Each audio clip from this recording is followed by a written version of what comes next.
The initial phase of developing this application involves configuring the project within Trae IDE alongside Claude Sonnet 3.5.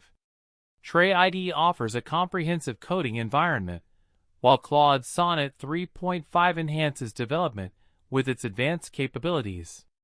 Begin by establishing a new project and systematically organizing your files and directories. You will require an HTML file to define the structure, a CSS file for styling, and a JavaScript file to manage functionality. Subsequently, focus on crafting the HTML layout for your to-do list application. This layout should feature an input field for task entry, a button for adding tasks, and a list to showcase the tasks. Employ semantic HTML elements to create a structure that is both clear and maintainable. For instance, utilize elements such as form, input, button, and all to construct the foundational design of the application.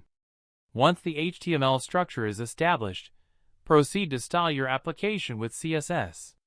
Aim for a clean and user-friendly design by implementing straightforward and intuitive styles.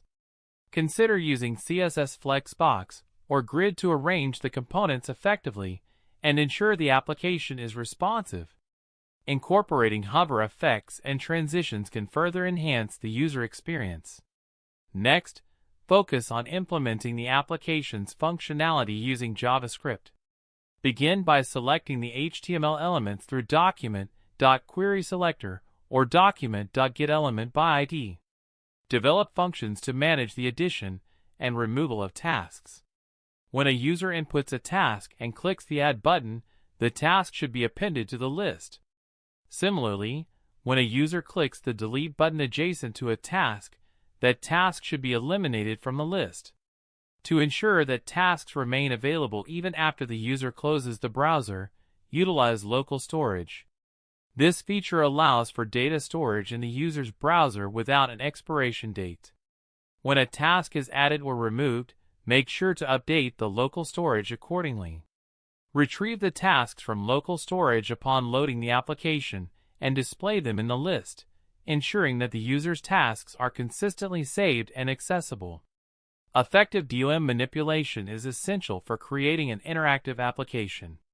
Use JavaScript to dynamically create and remove HTML elements.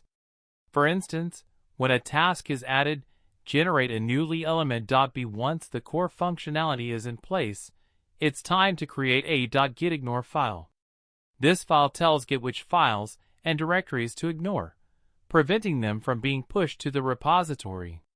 Common entries in a .gitignore file include node_modules /.ds_store and star.log files.